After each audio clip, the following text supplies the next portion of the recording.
Oi pessoal, hoje eu tô gravando esse vídeo diretamente da casa da minha família aqui em Porto Velho, Rondônia, na sala da casa da minha mãe, a minha convidada ilustre, convidada mais ilustre que eu já recebi aqui no meu canal. Obrigada, mãe, pela presença, pela participação. Obrigada, filha, é uma honra ser entrevistada pela Guta Pini. Então, minha mãe, Márcia Pini, além de ser minha mãe, é advogada há 42 anos e há 32 anos trabalha também no ICEAL, que é o Instituto Cultural Educacional Espírita André Luiz, uma instituição localizada no bairro São Francisco, aqui em Porto Velho, que faz um trabalho de proteção social com famílias em estado de vulnerabilidade social. Além de ser uma das fundadoras do ICEAL, ela também é coordenadora da instituição. E além disso, é escritora. Escreveu 4 livros e é sobre esses livros que nós vamos conversar hoje. Então, mais uma vez, obrigada, mãe, pela presença. Eu que agradeço, né? Poder divulgar esse trabalho, os livros logo no seu canal, com você, minha filha. Aliás, você foi quem fez o prefácio do meu primeiro livro. Verdade, então vamos começar com o primeiro livro. Na verdade, eu vou mostrar todos, aí a gente vai explicando cada um deles. Pode ser? Pode. Então vamos lá. E além dela ser minha mãe, gente, ela é mãe de mais 10, tá? Então ela é mãe de 11 filhos. Sim, né? Como, gente? Como? 13 gatos? 13 gatos? 8 E mais um cachorros? monte de cachorro. Gente, é muita coisa, muita história pra contar. Mas hoje vamos focar nos livros. Vamos. Então vamos lá. Esse aqui é o primeiro, ó. O Amor é a Fonte do Conhecimento. Que foi o livro que eu fiz o prefácio. Né? Ela escreveu, mas eu fiz o prefácio. Foi lindo o prefácio. Esse aqui é Nina, uma história de amor, que é um romance. Esse aqui é a Pedagogia da Compaixão. E esse aqui, Os Hereges do Castelo, que foi o último. Todos estão disponíveis na Amazon, né? Isso, Amazon.com. Que eles foram publicados nos Estados Unidos. Entendi. Entendeu? Mais fácil publicar lá do que no Brasil. Isso é tema para um próximo vídeo. Bom, mas vamos começar então com o primeiro livro, O Amor é a Fonte do Conhecimento. Do que trata esse livro, mãe? Então, esse livro, ele é um livro que eu sempre pensei assim, Guta, eu não quero desencarnar sem ter escrito esse livro. Ele, na verdade, ele é um compilado. É desde muito jovem que eu gosto muito de ler, de estudar, né? Você puxou pra mim. E então eu sempre estudei muito a filosofia, a religião oriental. E eu comecei a perceber o quanto havia de coerência, de relação muito próxima entre tudo o que os orientais falam e o Evangelho de Jesus e o Espiritismo. Então eu comecei durante muitos e muitos anos, esse é um trabalho de 40 anos, aqui tem 40 anos, né, nesse livro. Gostamos disso, né? Tipo assim, um resumo de tudo que a senhora estudou nos últimos 40 anos. Exato, assim, nessa área, né, eu fui pegando, por exemplo, foi um trabalho que eu fiz para mim, inicialmente, né, durante muito tempo, depois eu vi que ele tomou um corpo, no sentido de que eu penso que talvez eu tenha chegado muito próximo de fazer essa conexão entre esse pensamento oriental, o Evangelho de Jesus e o Espiritismo. E ao final, a conclusão é sempre uma só. A fonte do conhecimento é o amor. Só quem ama verdadeiramente sabe. Mas então ele trabalha muito a questão de nós conhecer, nós falamos muito do espírito, do ser imortal, e só que sem conhecermos a estrutura do corpo e o quanto essa estrutura anímica do corpo interfere e tem preponderância no nosso comportamento, no nosso dia a dia e até mesmo na maneira como nós conseguimos expressar a nossa própria religiosidade, se nós não conhecermos isso, nós tomaremos muitas das nossas reações, muitas das nossas maneiras de encarar a vida como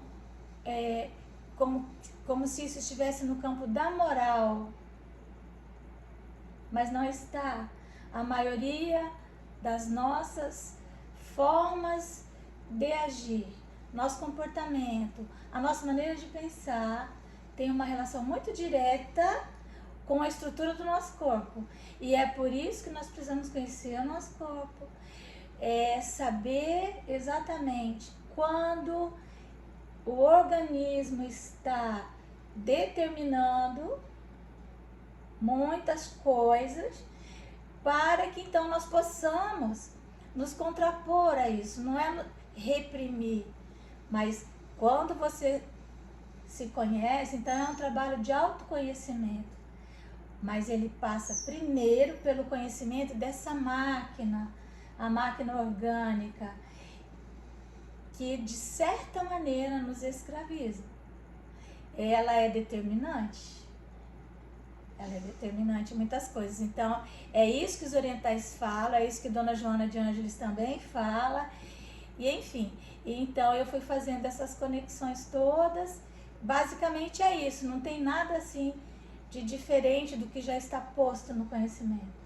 Mas é buscar, como se fosse uma colcha de retalhos, né? Tanto que eu chamei muito tempo de recortes de luz.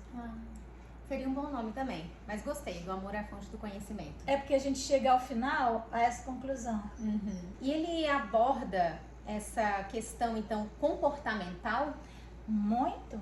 Ele aborda muito o comportamento. Traz pra gente alguma coisa aí que tá aqui no livro dessa parte de comportamental. Dá uma palhinha.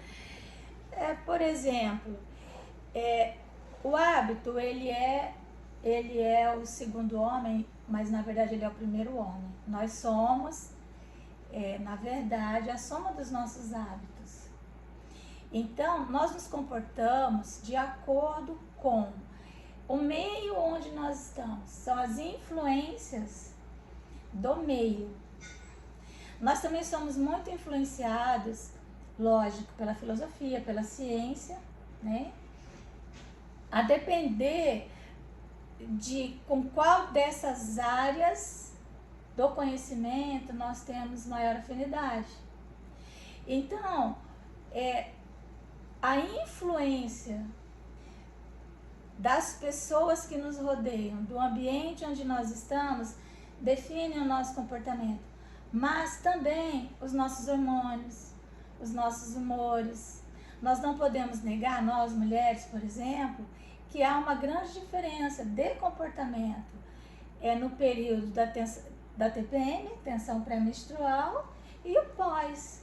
E isso não significa que você é uma pessoa boa ou má, ou nervosa, ou isso ou aquilo. Há uma interferência de uma estrutura muito forte no nosso comportamento. No nosso comportamento. Então é isso que nós precisamos ir entendendo. E eu gosto muito de uma parte que a senhora fala no livro sobre aquilo que precisa ser feito por nós e naquele momento. Podia explorar essa ideia? Ah, sim. É a nossa missão, né? Quando nós falamos da nossa tarefa, quando nós planejamos a nossa vida na Terra, tudo isso que eu disse, de o meio onde nós reencarnamos, as pessoas que nos envolvem, as influências que nos chegarão, mas que nós somos sempre muito livres para escolher quais as influências nós vamos permitir que assomem a nossa vida. Então, se por exemplo, nós nos interessarmos primeiramente pela filosofia, pela ciência e pela religião, naturalmente nós vamos desenvolvendo em nós um campo magnético, nós vamos começando a atrair, está no livro, atrair esse tipo de ideia, atrair onde nós formos, nós vamos encontrar isso, certo? E isso nos ajuda muito a ouvirmos a voz do nosso coração. Porque o nosso coração, ele guarda o nosso planejamento espiritual, a nossa missão. O que é a nossa missão? É a nossa vocação, é aquilo que nós viemos fazer na terra. A nossa vocação, ela não significa, vamos dizer assim, aquilo que eu gosto de fazer, necessariamente. Mas é aquilo que a vida me habilitou para fazer. Isso que é a vocação. Então, é muito bom quando o que eu gosto de fazer está em sintonia com a minha vocação. Nem sempre isso está. Quando não está, eu preciso aprender a amar aquilo para o qual a vida me qualificou. Certo? Então, veja. E a gente não aprende assim, né? A gente Não. entende que a vocação é aquilo que eu amo fazer, mas não necessariamente. Não necessariamente. Nós vamos percebendo que a nossa missão, ela tem relação com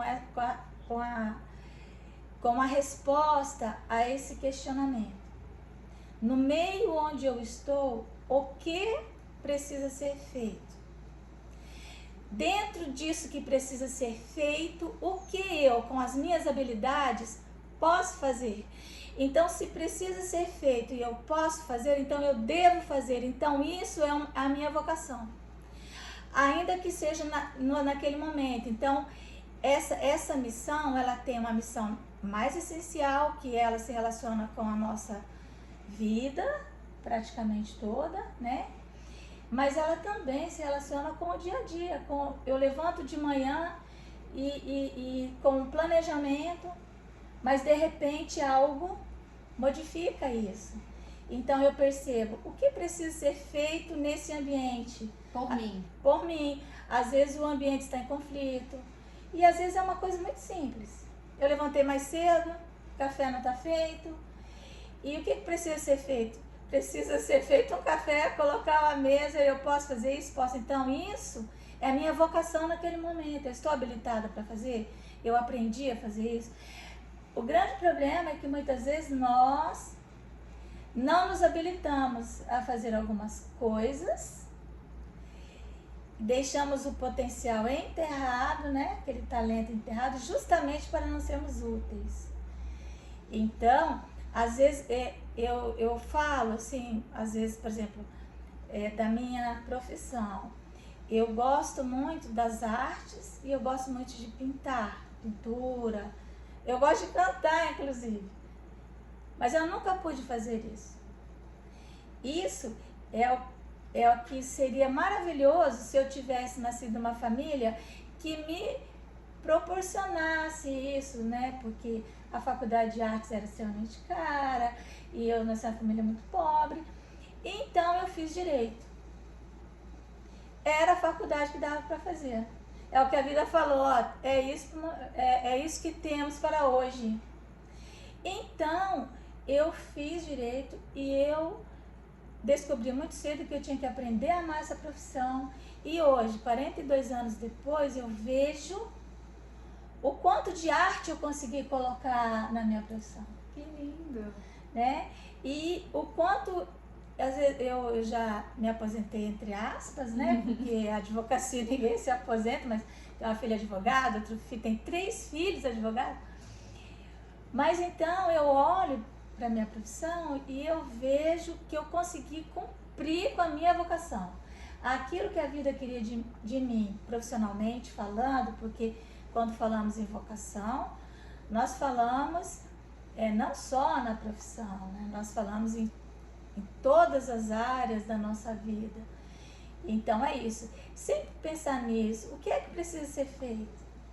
Isso é a missão. Isso é a coisa mais importante. E a nossa missão, ela está guardada no nosso coração. Então, como ouvir a voz do coração? Quando nós nos permitimos submeter às influências da ciência, da filosofia e da religião. Porque se nós ficarmos submetidos às influências da matéria, somente, lógico que nós somos a civilização exige um certo padrão de conforto, né? Mas existe uma diferença entre aquilo que é o necessário, de que necessito para viver, como vivem os homens no mundo e do mundo, né? Viver dessa maneira, e aquilo que é o supérfluo, aquilo que vai muito além e que muitas vezes nos desgasta. E aí nós perdemos a conexão com a filosofia, com a religião e com a ciência, porque estamos focados em atender essa máquina orgânica, que é o corpo, que nos escraviza. Nós temos que saber disso, né? Dizem assim, a carne é fraca. Não é assim. Então mesmo, quando nós falamos da dimensão religiosa, nós precisamos muito estar no nível de consciência. Esse livro fala muito dos níveis de consciência, consciência de sono, a consciência de semi-desperta, né? A consciência de vigília, a consciência de si mesmo, que nós podemos também chamar de consciência de sono, consciência de culpa, a consciência de dever. A consciência de dever é onde se situa a nossa vocação, né? Então, na nossa razão, por isso que é um raciocínio que nós fazemos. Como está no Evangelho, né, segundo o Espiritismo, o dever é o mais belo laurel da razão. Então, a consciência de dever é um nível já de grande despertamento. Então, ele fala sobre isso também, né? Se nós conseguirmos atravessar a encarnação e despertarmos para os nossos deveres, então nós estaremos cumprindo a nossa vocação.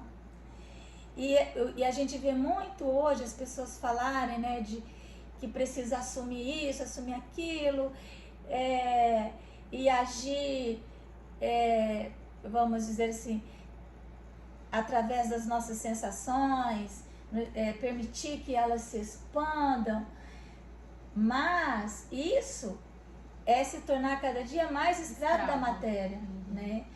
E não livres, É realmente um livro transformador, né? Então vou mostrar para vocês de novo aqui a capa. O amor é a fonte do conhecimento.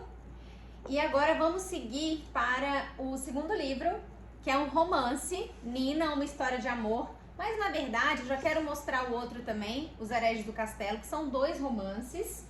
Eu quero saber, eles são continuidade um do outro? Precisa ler um primeiro e o outro depois ou não? Conta pra gente. A questão é a seguinte, o livro Nina eu escrevi primeiro, e o que é o livro Nina, né? É uma linda história de amor. Porque, lógico, é o fio condutor, né, do que nós estamos tentando passar, as ideias todas que aí estão. Inclusive, cada capítulo dele, ele faz uma referência a um pequeno texto das minhas crenças, vamos dizer assim.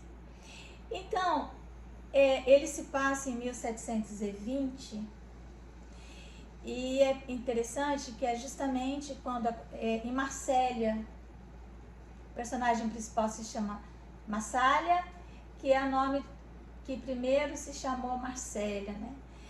Então, ele se passa na França e fala também de uma colônia no mundo espiritual, mostra também como, às vezes, um momento vai definir 200, 300 anos à frente na nossa vida. Uma escolha equivocada, né? Às vezes uma omissão, um esquecimento. Ele trabalha muito essa questão, né? Uma negação momentânea da vocação. É uma negação da vocação, exatamente. Ou quando você não se permitiu submeter, por exemplo, à influência da religiosidade, não é da religião, né? Mas da religiosidade, desse campo que a gente chama o incognoscível, é onde não há raciocínios críticos, é onde há, vamos dizer assim, essa relação direta com Deus, que é isso que é religiosidade. Quando nós nos afastamos disso, a influência do mal, ela nos atinge.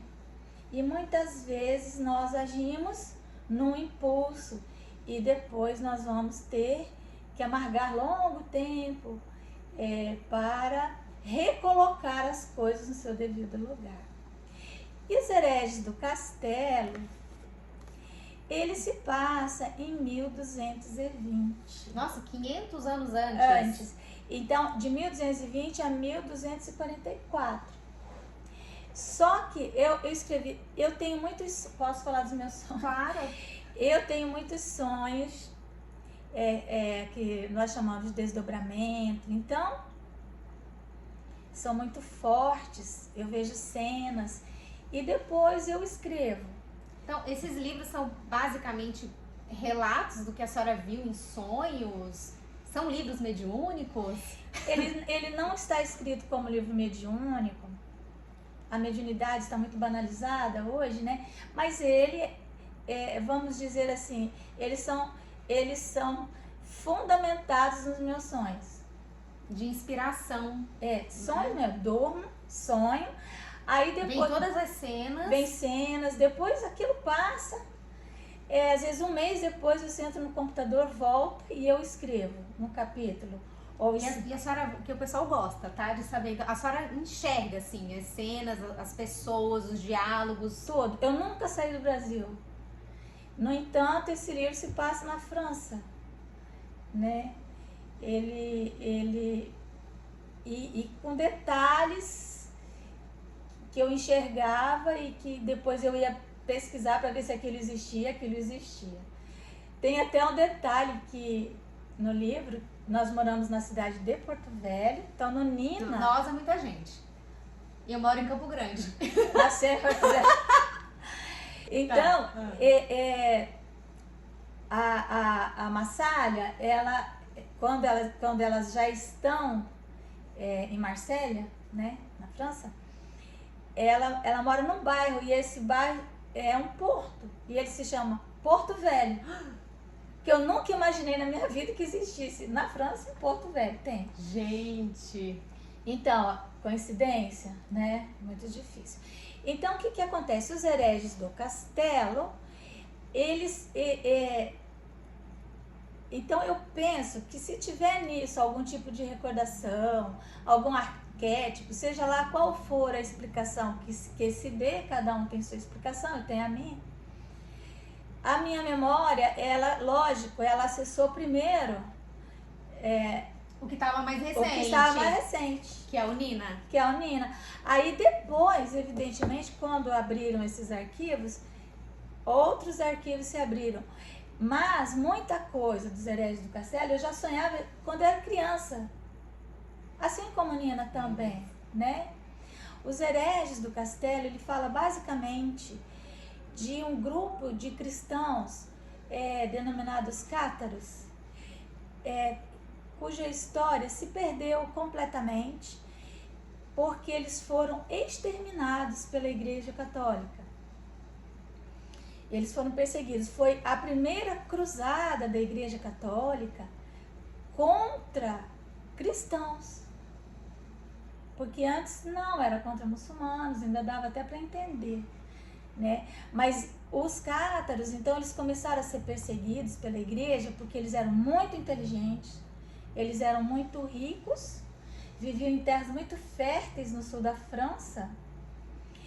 E então há várias razões, né? A razão do poder, que a igreja percebeu, eles trouxeram uma interpretação do Evangelho de Jesus muito próximo do que Jesus realmente falou. Eles pegaram o Evangelho de Lucas, o Evangelho de João, e começaram a aplicar literalmente, assim como Francisco de Assis também. Francisco de Assis é contemporâneo dos cátaros. E eu digo, inclusive, sempre, que o Francisco de Assis escapou de morrer na fogueira por circunstâncias. Por circunstâncias. E ele, então, a mensagem franciscana é a mensagem dos cátaros. Só que a igreja, como Francisco tinha uma família muito rica, também com muito poder, a igreja envolveu ali o Francisco e o trouxe para dentro e criou uma ordem e colocou ele dentro da ordem. Mas os cátaros, eles então pregavam o amor, né, como sendo a mais alta expressão da liberdade. As mulheres, elas pregavam, elas andavam em dupla, duas mulheres, elas não precisavam andar como um homem. A mulher, ela tinha uma igualdade absoluta de direitos com os homens entre os cátaros. Eles não aceitavam também o pagamento de dízimo? Não, isso não mesmo, mas as indulgências da igreja, aquela extrema unção em que a pessoa passa uma vida dissoluta e depois ela paga um valor para a igreja e então ela ganha um pedaço no céu. Pagamento para casamento, por exemplo. Como os cátaros se casavam? Eles não se casavam como até hoje nós nos casamos. O casamento para eles era uma união de almas gêmeas. Eles casavam entre si, entre os dois, os cátaros. E eles viviam nessa comunhão de amor. E isso para a igreja era uma heresia. Como que a igreja não ia lá, vamos dizer assim, sacramentar aquilo? E mais, eles ainda, se em determinado momento entendessem que aquele casamento, que houve um engano ali, eles simplesmente comunicavam à comunidade e se separavam sem que isso fosse nenhum escândalo. Então isso era considerado herético.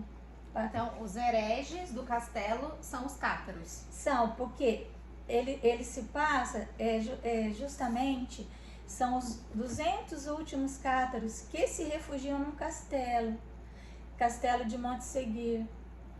E eles, então, já tinha havido várias perseguições, né? Centenas de cátaros já haviam sido mortos pela igreja e sobraram esses 200 que ficaram nesse castelo, que eles ficaram no alto de uma montanha de muito difícil acesso. Então eles estavam ali protegidos, inclusive pela própria comunidade. Então a igreja não conseguia chegar. Em algum momento eles tiveram esse acesso, então eles pediram que eles abjurassem. E eles não abjuraram, então eles fizeram fogueiras embaixo assim, né? E foram jogando mulheres, crianças, todos foram mortos. Durante semanas aquela fogueira ficou acesa, martirizando os últimos cristãos chamados puros. E a igreja também destruiu tudo que eles escreveram. A doutrina deles estava escrita e isso desapareceu. Não se sabe o que aconteceu. Nesse livro há uma esperança, porque diz que 4 cátaros escaparam com 2 cântaros. E dentro de cada cântaro havia a doutrina. E eles esconderam em determinados locais que talvez um dia a gente encontre. É sobre isso, os hereges do castelo. Bom, e agora, como um passe de mágica, trocamos de cenário e viemos para Campo Grande, Mato Grosso do Sul. Agora a gente está na minha casa para encerrar esse vídeo falando do livro A Pedagogia da Compaixão e a Proteção Plena, que foi o 3º livro que a senhora publicou, né? Sim. Fala pra gente então do que trata esse livro, mãe. Para entendermos do que ele trata, nós temos que ter um conceito amplo do que seja a pedagogia. Então, a pedagogia, o que seria, num conceito bem amplo, lógico, um conjunto de ações para que nós possamos alcançar um determinado objetivo, propósito. Que ações nós vamos realizar para alcançar esse propósito. Então, qual é o nosso propósito? Então, a pedagogia da compaixão, ela visa estabelecer esse conjunto de ações que vão nortear as nossas atividades, que serão bem específicas aí, para que nós possamos atingir o propósito, que é a construção de um mundo melhor. E como que nós vamos construir um mundo melhor sem melhorar o homem? Então, existe uma orientação de que devemos formar, antes de homens bem-sucedidos na vida, homens de bem. Quais são as características do homem de bem? Então, aí nós vamos ter que pensar nos valores civilizatórios que nós já conseguimos alcançar, porque visualizar os valores de uma civilização significa um nível de consciência desperta de uma coletividade, uma consciência que já expandiu na direção do bem, do bom e do belo, que essas três palavras, três conceitos reunidos, é esse bem maior, é esse grande valor que a civilização já conseguiu visualizar. Então, a pedagogia da compaixão, ela tem esse propósito. Que lindo. Mas então, embora o nome seja pedagogia, que nos remete à área da educação, ele não é um livro exclusivamente voltado para professores, diretores de escola. Absolutamente, até porque a educação das nossas crianças, elas devem ser feitas no ambiente da família. Esse é o ideal, esse vamos dizer assim, o cenário ideal. Na escola, evidentemente, a criança já tem que apresentar minimamente já a aquisição desses valores. Na escola, ela vai adquirir cultura, conhecimento, alargar sua cognição, né? Sua capacidade de fazer análises. Mas, então, a pedagogia da compaixão, inclusive, ela é voltada muito para a família. Claro que também para professores, educadores, vamos dizer assim, né? Educadores também no sentido amplo. Porque isso tem que começar muito cedo. Uma criança, ela tem que já ser dirigida, porque o que é a compaixão? Primeira coisa que nós temos que pensar. A compaixão é uma palavra que ela aparece com grande significado para nós há mais de 2000 anos, com Jesus, numa parábola que nos dá métodos de como que nós vamos fazer uma proteção plena para aquelas pessoas que estão em estado de vulnerabilidade, seja qual for a circunstância, não necessariamente a vulnerabilidade meramente financeira, mas o estado dela circunstancialmente. Então Jesus narra uma história que se chama a parábola do bom samaritano. E nessa parábola ele usa duas palavras que elas estarão presentes num mundo melhor, num mundo onde nós já tenhamos uma convivência pacífica, uma convivência harmônica, que é a compaixão e a misericórdia. O que seria essa compaixão? A compaixão, ela ainda não é um sentimento, Guta. A compaixão, ela ainda está no nível, para nós humanos, das nossas sensações, porque ela decorre de uma análise da nossa razão, entendeu?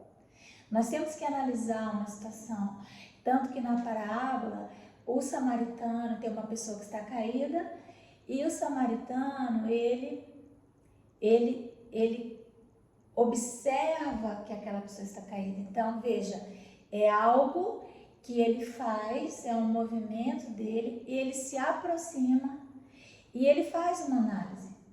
Se ele tem recurso, se aquela pessoa está necessitada de recurso. E ao fazer essa análise, ele é tomado de compaixão. Então não é algo que já estava previamente nele. É uma sensação que o acomete. Então, a sensação, a compaixão, ela é uma sensação nobre. É uma sensação depurada, porque nós somos seres completamente envolvidos por sensações, porque o nosso corpo físico é praticamente determinante das nossas ações. E isso também nós vamos encontrar em o Evangelho, segundo o Espiritismo, nós vamos encontrar essa análise lá em Lei de Amor, que nós ainda vivemos praticamente dirigidos pelas nossas sensações. Mas conforme nós vamos depurando essas sensações, nós vamos avançando em consciência e vamos então adentrando o universo dos sentimentos, porque o sentimento é algo que você já conquistou, ele está em você, você não precisa fazer análises mais, ele não está no nível da razão, ele está muito além disso, o sentimento. E o ponto culminante do sentimento é o amor. Mas a compaixão, então, ela é essa sensação que nós vamos desenvolvendo na criança e até em nós mesmos, a partir de aprendermos a nos colocar no lugar do outro, que é a empatia. Então, a empatia, ela antecede a compaixão. Que lindo. É um processo. Então, nós vamos ensinar essa criança a ser observadora, a perceber o ambiente onde ela está. Então, veja, um conjunto de ações. Nós temos objetivos, então nós vamos traçando isso com a nossa criança, evidentemente, talvez até a nossa própria criança interna. E como isso? Aí vem esse como, que é todo um processo de vida. Que está aqui nesse livro, tem um caminho aqui. Tem, que é a pedagogia. Sim, a pedagogia é o caminho, aí nós temos as metas, a metodologia, o como nós vamos fazer isso, como que você ensina uma criança, desperta nela essa sensação nobre. Como que você faz isso? Então, evidentemente, que é chamar a atenção dela para a natureza. Porque o que é a natureza, senão a expressão de Deus na Terra? Deus é o Criador. Então, quando nós chamamos a atenção para que ela desenvolva em si a percepção daquilo que está à sua volta, ela naturalmente ela vai fazer isso nas suas relações. Ela vai desenvolver percepção na relação. Ela vai conseguir perceber quando uma pessoa, mesmo sorrindo ao lado dela, pode estar caída. Até porque a criança, ela está muito mais aberta às percepções. Com os animais, com a natureza, com as flores, com tudo que nos cerca, com as outras crianças. Esse mundo mágico da infância, e que você, Guta, sabe fazer tão bem, já que eu te conheço. Então é isso, é trazer de volta o mundo da criança. Como diz Jesus, deixai que venham as minhas criancinhas. E não as impeçais, não criar para as crianças empecilhos, quando elas se apresentem, seja como for, que nós possamos aceitar essa criança, sem criar embaraços, mas dirigindo essa energia que elas trazem. E com isso nós vamos despertando em nós a criança adormecida e reprimida. A criança que adoeceu em um tempo passado, nessa vida ou em outras vidas, aquela criança que precisa ser curada. E então é isso que a pedagogia da compaixão busca, porque não é possível proteger nada, nem ninguém, por isso que a proteção é plena, sem que nós despertemos em nós esse sentimento de empatia. Tá certo? Que lindo! Bom, então temos aqui agora para vocês um resumo de toda a obra de Márcia Pini, obra até agora, né? Porque tem mais livros vindo pela frente, que eu sei. Tem. Então, ó, o amor é a fonte do conhecimento. Aqui, Nina, uma história de amor. Depois veio a pedagogia da compaixão e a proteção plena. E os hereges do castelo, que foi o último romance. Então, aproveitem toda essa literatura disponível para vocês. E mãe, obrigada pela presença. Amei ter a senhora aqui no meu canal. Não só no canal, como agora na sua casa. Também. E na minha vida sempre. Obrigada. Sempre, filha, eu amo muito ter Você.